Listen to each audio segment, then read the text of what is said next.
the originals in the Christian music field. Here is Mr. Larry Norton!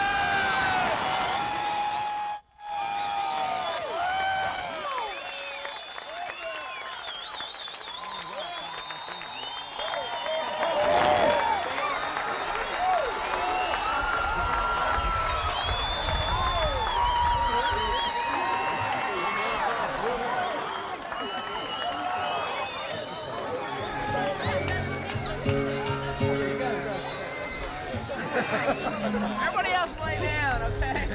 Everybody can do this. We don't want to be one of them. It's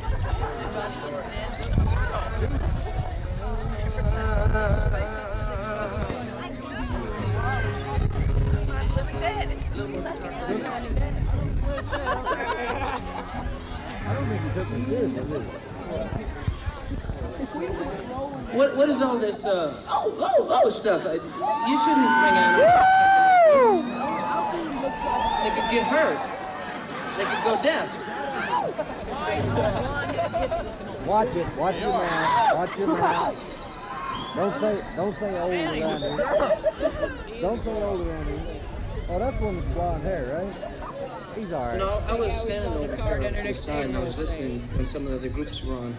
It seems like there's an awful lot of talking and laughing. And I guess it's okay if it's walking around if it's quiet. But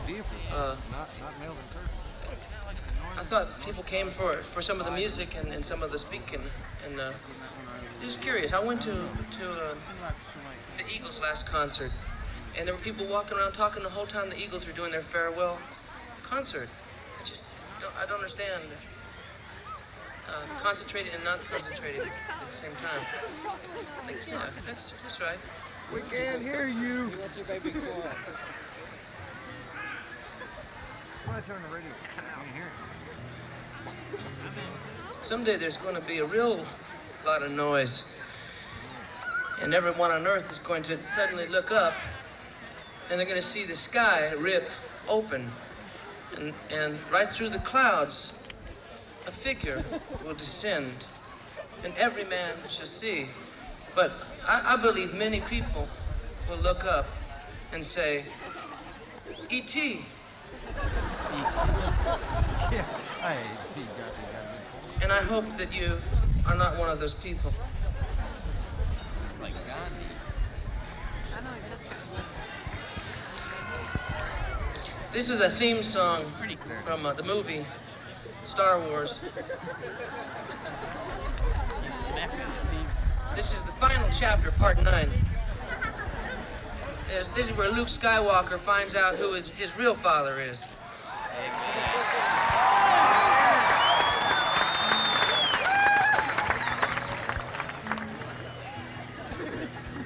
He's an unidentified flying object.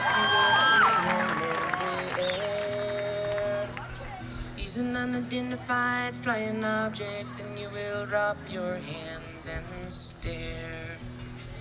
You will be afraid to tell your neighbors. They might think that it's not true. But when they open up the morning papers, they will know they've seen him too.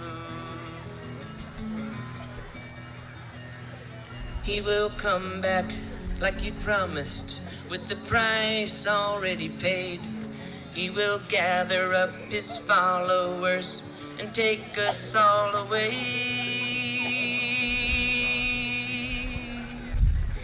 He's an unidentified flying object. He will sweep down from the sky.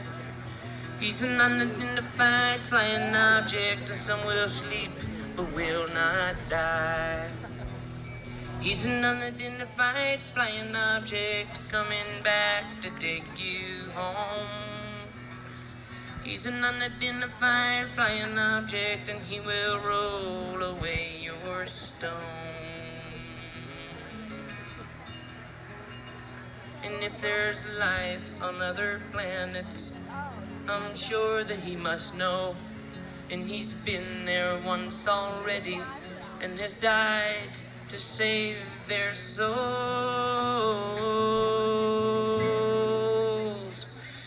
He's an unidentified flying object.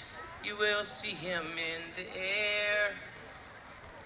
He's an unidentified flying object, and you will drop your hands and stare. He's an unidentified flying object coming back to take us home. He's an unidentified flying object. He will roll away your stone.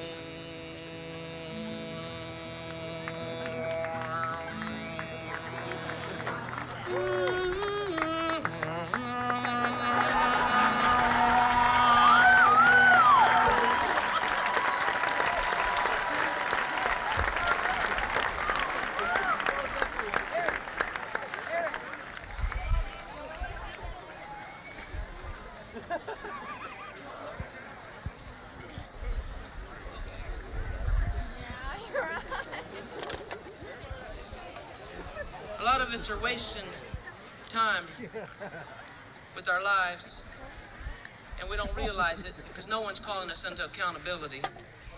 I mean, God is, but you know, we don't read the Bible very much because we're too busy living for God, you know, buying Christian albums, reading paperback books about the Bible, but not reading the Bible.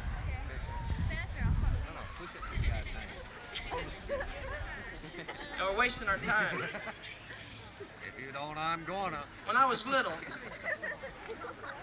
I was out playing all the time, like kids do. Hey! And my grandfather died. And I didn't understand what death was. I didn't know why he wasn't there anymore for Christmas. You didn't know I cared, did you? Not away from Verna. Ah. He's a little weird. And looking back, I could have spent time with him. I could have sat down next to him and talked to him. But I was out busy playing. He looks like Well, I was just a kid. I didn't know. I didn't know someday I would forget even the names of the people I played games with. But I'd remember my grandfather, but I wouldn't know my grandfather. Yeah. When you go into school, you have friends. And maybe over the summer they move away, and then you really realize how much you like them. We're going. We went And last time. as you get a little older, maybe you look back and you What time do you go? you see that you did not talk to them Like 8. as often as you could have. You didn't love them the way you could have. I tried to get it. You're too busy playing around or something, having fun. I like doing things. And you didn't tell them what you believe. You didn't share your faith with them. You didn't share your view of life. You didn't share your personal, intimate, deep inside self with them. 9 o'clock. And now it's too late. Maybe you'll never see them again. Can't watch TV. Or maybe you will. Maybe you'll see them someday 9 o'clock. in heaven. But if you do, As far as I'm concerned, it's about 4 hours too much. it won't be because of you. You shouldn't watch TV till 8 o'clock. So live now. You gotta- Love you gotta people understand right. him. If he don't go to bed Now. 5 o'clock, his school at what you said, and the grades go to the Don't grow up and then having Johnny unnecessary goes to the regrets. sewing, and John goes to Be the careful reading with and your the life. hotel. Now. Love one another now. It's too smart to be bringing home dudes. I don't expect anything to stay and do that. Well, we can do it. When you first begin your journey, you're not sure of who you are. And the lessons that you're learning, they don't seem to take you far. And you just can't keep from stumbling, though you try so hard to stand. I made him sit down. And the truth can be so humbling when it's just beyond your hand. As though youth were my invention, as though love lay undefined. To stay free was my intention, to stay young and unconfined. And so I held my pride above you. Oh yes, what a fool was I, holding back those words, he loves you, and letting out that word goodbye. I was wrong to let you go. I was a child and I did not know about the love that we both could have given. And now you're gone, so far away. I hope I'll see you again someday, but if I don't, I hope I'll see you in heaven.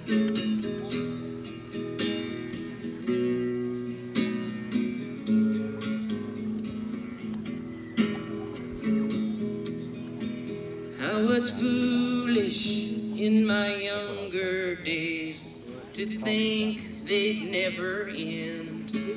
Life confused me with its changing ways. I could not comprehend all the meaning in those moments, now lost like footprints in the sand. And I'm standing here remembering, but it's so hard to understand. And I was wrong to let you go. I was a child, how could I know about the love that we both could have given? And now you're gone, so far away. I hope I'll see you again someday, but if I don't, I hope I'll see you in heaven.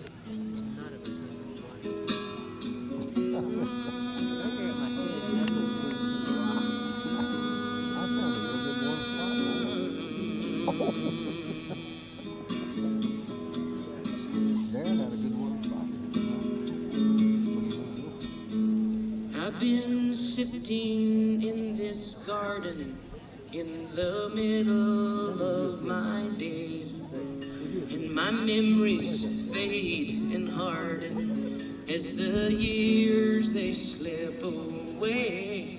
And I've been looking in this mirror at the age around. Oh, I was a child, how could I know about the love that we both could have, should have given? And now you're gone, so far away.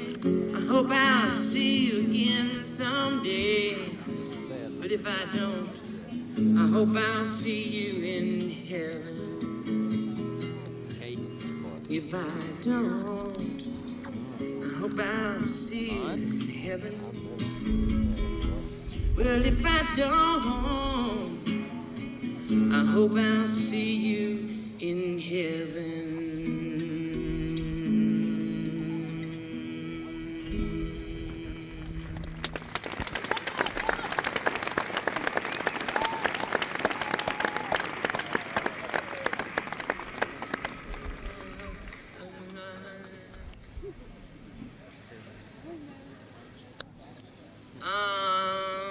Mama killed a chicken.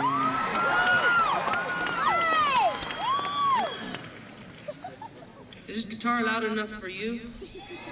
No! No, I don't mean to be silly. I mean, could you hear the guitar okay? Is that loud enough? Turn it down. What loud enough? Mama killed a chicken because she thought it was a duck. She put it on a table with its legs sticking up. Well. And Papa broke his glasses when he fell down drunk. He tried to drown the kitty cat, turned out to be a skunk. You gotta watch what you're doing. Don't you know? You gotta watch what you're doing.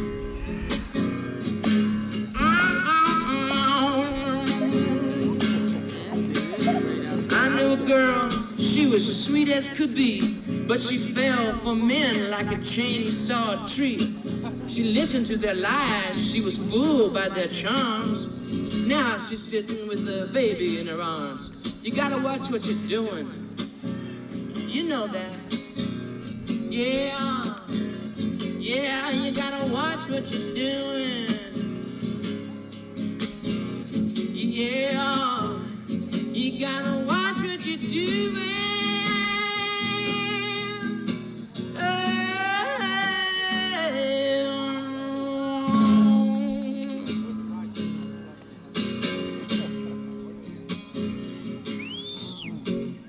Everything's fine till things get bad.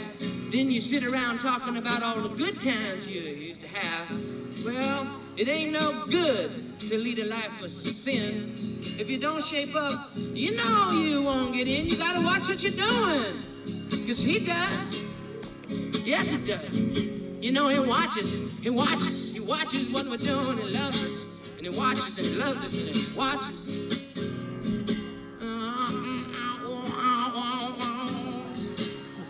Some people smile, you know, they seem all right. You know, the kind of people I'm talking about, they go through life like everything's fine. Yeah, everything's working out real good. All right, it's good to see you too. What? God? Of course I believe in God. Sin?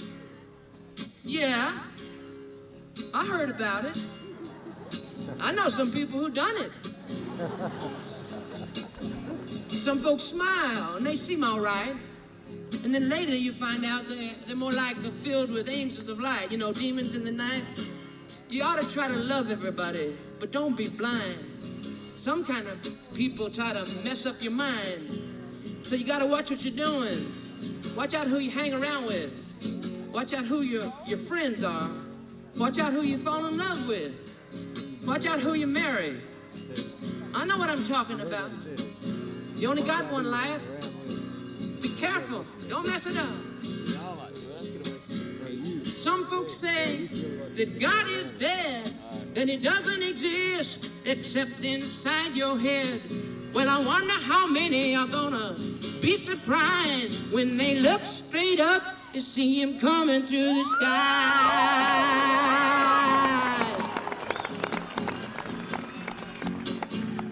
You gotta know where you're going. Do you know where you're going? You do. Then you gotta watch what you're doing.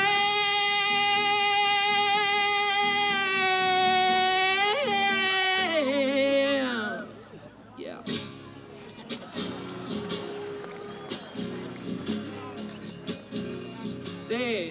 There's someone after you, and you may not believe it, but it's true. He's called the devil, and he wants to lock you up in a zoo. He's got a nice little cage picked out just for you. I bet it fits real nice, too. So you ought to watch what you're doing. Don't say yeah. Just do it.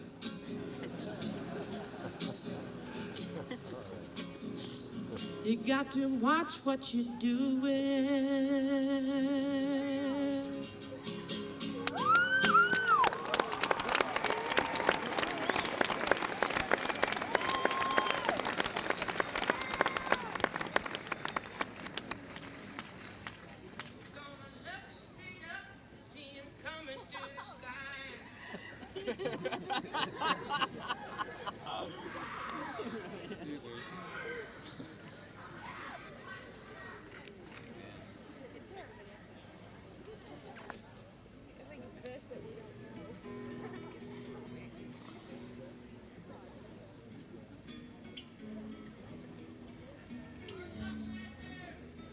You could turn to Christ.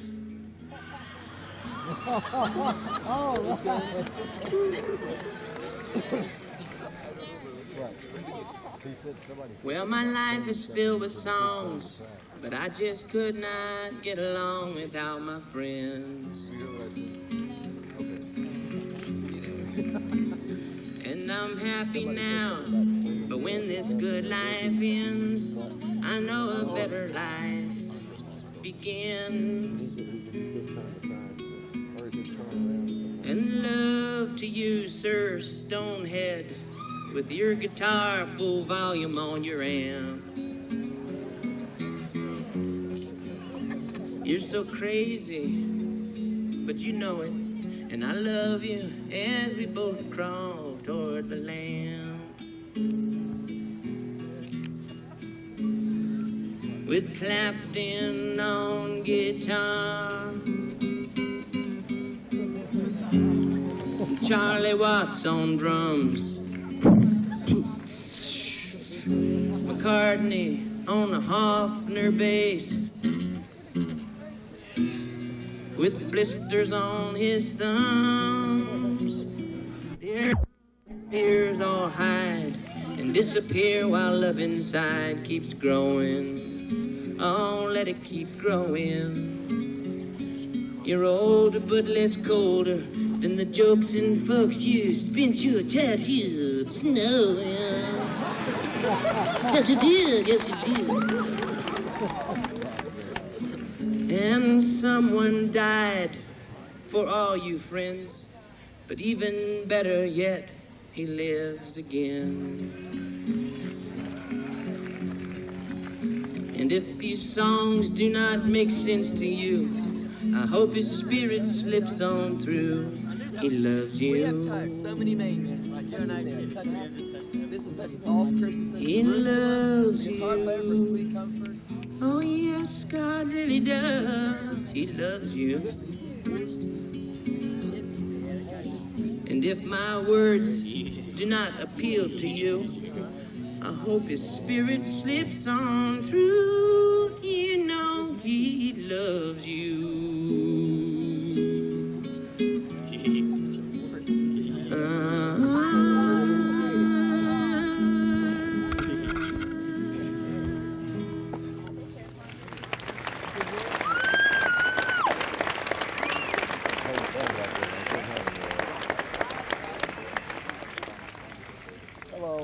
I used to get beat up all the time.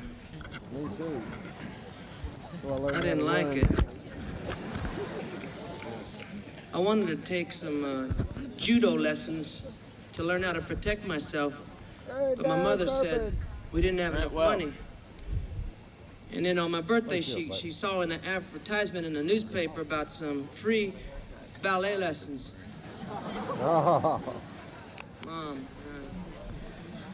I didn't like going to school. I mean, I like school, okay. I just didn't like going to school because I always got beat up on the way. I was going to school one morning and I saw Floyd waiting for me. And he didn't see me. And I thought maybe I could get away. And the last time I had run into Floyd, he broke my thermos. And I was ashamed to tell my mother, so I never did. It's kind of hard to drink milk when you got to strain the glass through your teeth.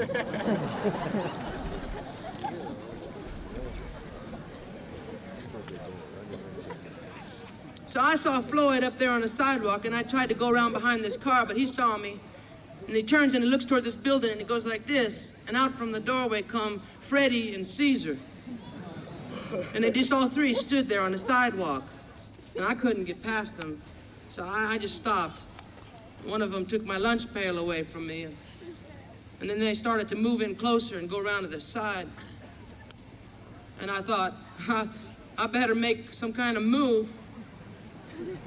So I did a plie. Did the grand jeté en tournant.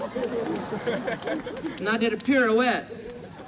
And then, while all three of them were flat on the ground, laughing, I made my escape.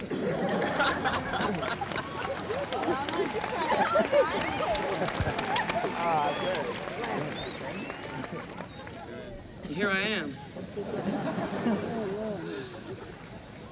I started writing songs when I was 9 because I tried taking my friends to church and they didn't want to go. You know, if they went, they never wanted to go back. They said that it was just a little too boring. You know, the music was boring and they didn't understand the preaching.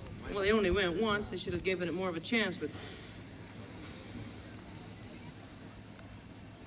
I started writing songs because of what the stuff that they were listening to on the radio in 1956 was, you know, this new guy, Elvis Presley, and I thought, well, all he's doing is stealing the black people's music.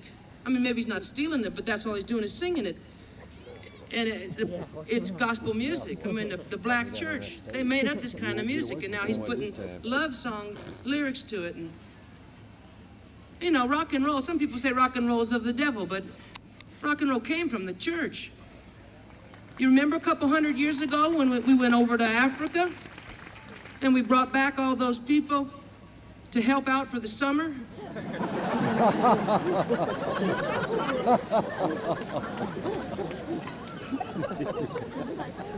That's one way to put it. Well, we told them about Jesus, and I don't know why, but they believed. Why would they believe the God of their captors? But they did. And we wouldn't let them talk in their regular language because we didn't know what they're saying. Maybe they're plotting an overthrow of the plantation. We made them speak in English. So they have a limited language, they had a limited vocabulary, and they chose that vocabulary to praise God. And they wrote songs about, you know, I think that's why it really came out soul music, is because they didn't get their songs from a musical background or some kind of literary education. They just sang what they felt, and they felt deeply, but they couldn't express it. So, rock and roll is not of the devil. Amen. But the devil's using it. And the devil uses anything. If you leave it laying around, he's going to steal it, and he's going to say it belongs to him. And if you don't know better, he's going to tell you that he's the one that made it up. And it's beautiful. Look at it. Why don't you leave Christ and come over here? And it's beautiful. What I've got to offer is beautiful. It's not true. The devil has never created anything. He just destroys things. Well, I wanted my friends to become Christians. It was very hard to get them to go to church, so I began writing songs about how I felt, what I believed. And when you're a writer, what you write about is what you know. And when you're 9 years old, you don't know anything. So what I wrote about was what I learned at church. And I became a Christian when I was 5. And I'd heard about Jesus before.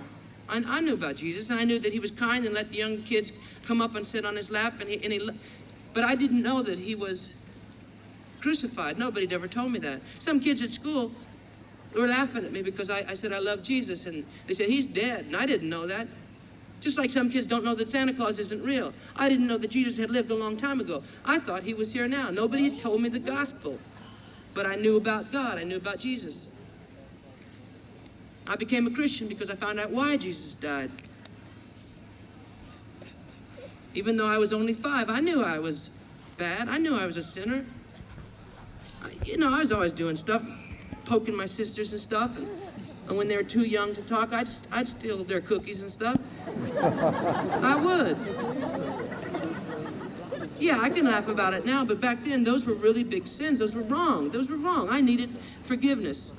The forgiveness of my sisters and my mother and father for disobeying them. I became a Christian.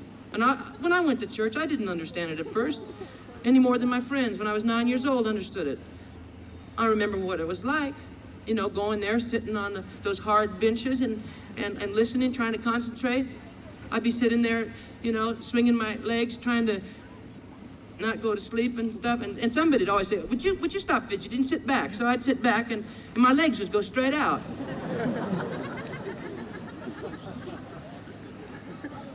They had these little pieces of paper with pencils, and you could, draw things, and that was fun. Like if you were listening to the sermon and you kind of got an idea of what he was saying, you could illustrate it. And later on, they'd come along with some plates, and they'd pick up the ideas for next week's sermons.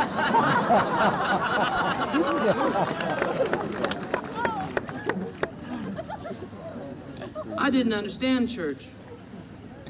The minister was a nice man, and I thought he was mad at me. Thought he knew what I'd done. Maybe my mom told him. And there was a singer there. He's a nice man, a kind of short man and very short. And he had real thick eyebrows that bounced up and down. And he had real black hair, greased, straight back. And he'd come up to the front, and he'd take a little drink of water, and then he'd sing some song but it was always frightening. He'd sing something like, "He's got the whole world in his hands." And I just get frightened. I don't know why he was in a bad mood. Maybe his hair.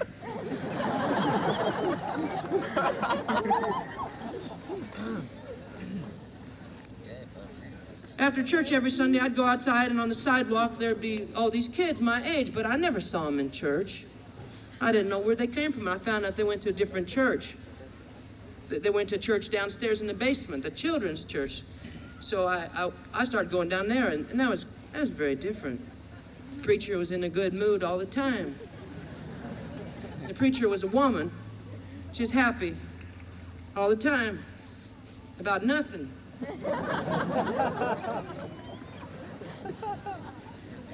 So every Sunday, for about 45 minutes, we would eat clay.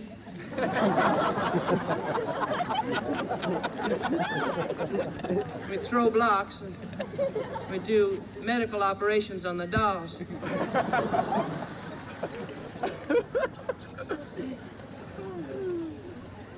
And then the teacher would say, "All right, boys and girls, it's time to get our little chairs in a semicircle. Come on." So we kick our chairs over there, and we'd sit down, and she'd tell us these stories from the Bible. But she would never read to us from the Bible. She thought we couldn't understand that. So she read from this little book, and she thought we couldn't understand that either. So she had to illustrate everything. She had a flannel graph. It's like a big piece of cardboard with somebody's pajamas wrapped around it.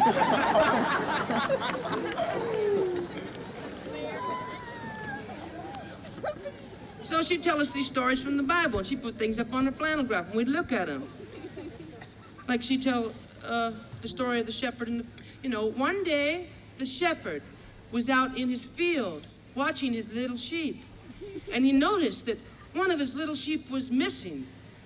So he went to look for it. She put it up on the board, and we'd look at the shepherd.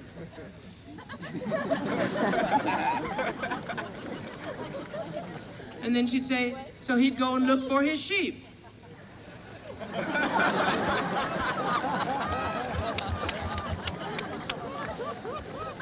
The shepherd found his little sheep at the edge of a cliff, and so he put his little sheep under his arm, and he went back to the field. We couldn't believe it. Sometimes the babies would cry in a nursery, and the teacher would say, "I'll be right back," and then she'd go away. And we'd tell our own stories. One day, the shepherd was in the field, standing on his head. And all the little sheep came up and bit him in the nose. And then we put it back when the teacher came in the room. She never even noticed that part of the shepherd's nose was missing.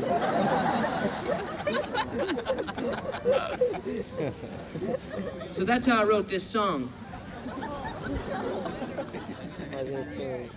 I didn't know much about writing songs, but I knew it had to rhyme. And I knew that it was good if it had some big words in it, because that's poetry. And I always wanted the choir to sing it, but they never did. This is my song.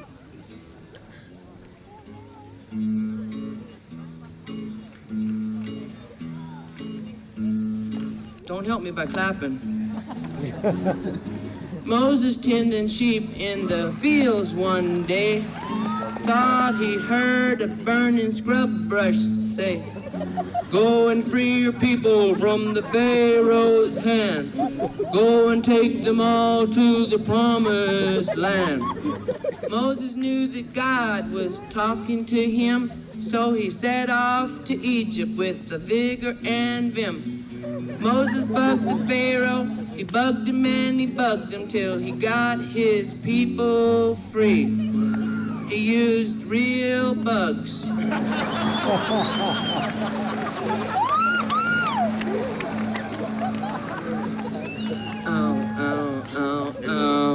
yes indeed. Oh, oh, he got his people free. Oh, oh.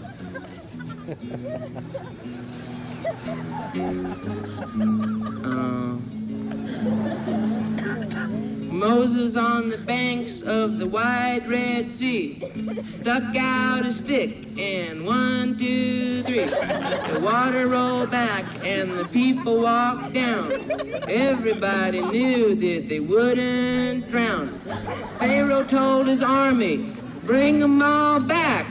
Here come the chariots, clickety-clack. Moses took his stick and he closed up the water, and the Egyptians all took a bath. Oh, oh, oh, oh, what a laugh. Oh, oh, they all took a bath. Dirty Egyptians.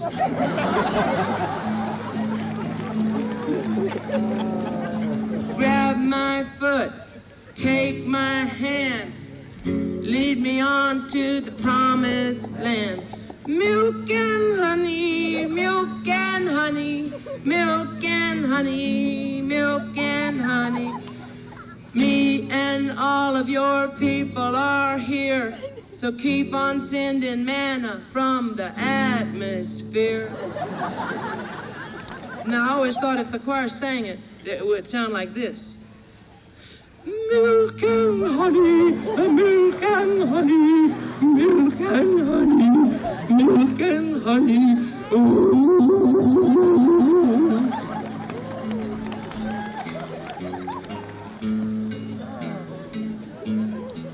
After 40 long years in the wilderness, they finally saw their potential metropolis. They all gave thanks and they all praised the Lord. Even though it took time, he kept his word. He grabbed their foot and he took it their hand, and he brought them all over to the promised land. But it seems to me like an awful long time to be looking for a home. A mighty long roam, ow, ow, ow, looking for a home, ow, ow, ow. Never borrow money needlessly, borrow from HFC.